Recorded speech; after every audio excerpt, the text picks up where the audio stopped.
नमस्कार, मी रमण भानारकर स्वागत करतो आपल्याच यूट्यूब चॅनल परमात्मा एक अनुभव आणि मार्गदर्शनमध्ये। सेवक मित्रांनो, मंडळाचा हा 1/2/1995चा पत्र पहा। आजच्या या व्हिडिओमध्ये या पत्राचा विश्लेषण करण्याचे प्रयत्न करून मी माझे विचार देण्याचे प्रयत्न करीत आहे। पहिले हा पत्र वाचून घेऊ। तीळ संक्रांतीच्या कार्यक्रमाप्रसंगी शनिवार दिनांक 14 जानेवारी 1995ला महान त्यागी बाबा जुमदेवजींच्या आदेशाप्रमाणे 11 फेब्रुवारी 1995 पासून दिनांक 24 फेब्रुवारी 1995 पर्यंत 42 दिवस प्रत्येक कुटुंबातील जबाबदार सेवकांनी आपल्या निवासस्थानी दिवसातून एक वेळा ठरल्या वेळी सकाळी सूर्योदयाच्या अगोदर नियमितपणे साधे कार्य करावे। कसल्याही प्रकारचे बंधन राहणार नाही। शुक्रवार दिनांक 24 मार्च 1995ला सकाळी समाप्ती करावी। पहिले दररोजप्रमाणे विनंती करून नंतर खालीलप्रमाणे विनंती करावी।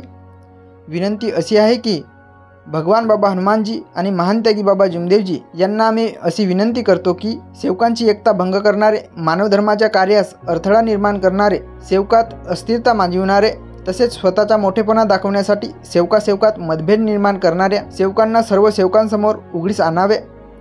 सेवकांमध्ये एकता निर्माण करण्याच्या कार्यास आम्हा सर्व सेवकास सद्बुद्धी द्यावी व सहकार्य करावे, अशी भगवान बाबा हनुमानजी व महान त्यागी बाबा जुमदेवजी आपल्या चरणी विनंती करतो।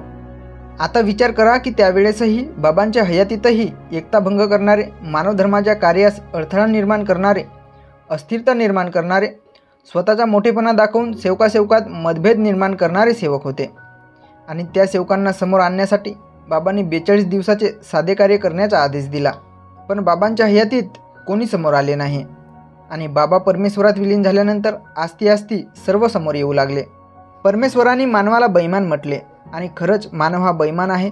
आम्ही बाबांच्या उपकारांना, बाबांच्या कार्याला, बाबांच्या आदेशाला विसरलो आणि बाबांची बैमानी केली।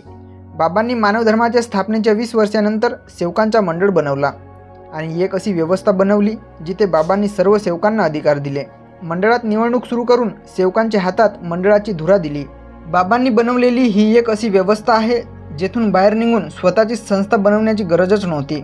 पण या 1995च्या पत्रानुसार या मार्गात अतिज्ञानी, अतिशहाणे सेवक होते ज्यांनी स्वतःचे मोठेपणा दाखवून सेवकात मतभेद निर्माण केले आणि स्वतःची संस्था खोलून सेवकांची एकता भंग करण्याचे कार्य केले।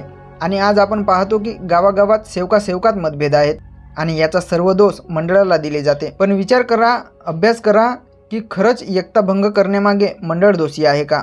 बाबांनी एकरूपता राहावी, एक प्रतिमा राहावी याकरिता भवनातून प्रतिमा देणे सुरू केले। हा बाबांचा आदेश होता। पण आता संधी साधू लोक नवनवीन संस्था खोलत आहेत आणि भगवंताचे आणि तत्वाच्या प्रतिमेचे कलर चेंज करून बाबांच्या नावावर फोटो विकण्याचे धंदे सुरू केले आहे आणि हे मोठ्या प्रमाणात सेवकांना लुबाडण्याचे कार्य सुरू आहेत। माझ्याच परिसरात 3 नवीन संस्था खुलल्या आहेत। आता सांगा, कुठे गेली एकरूपता? कुठे गेली एक प्रतिमा? कुठे गेला बाबाचा आदेश?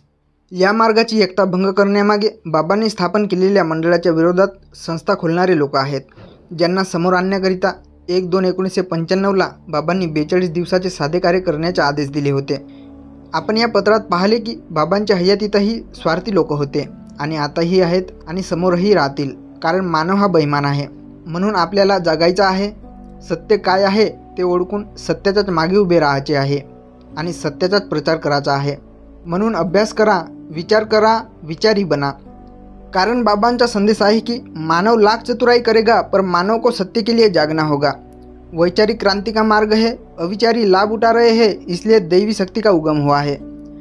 अविचारी लाभ उठा रहे हैं, तर हे अविचारी लोक कोण आहेत?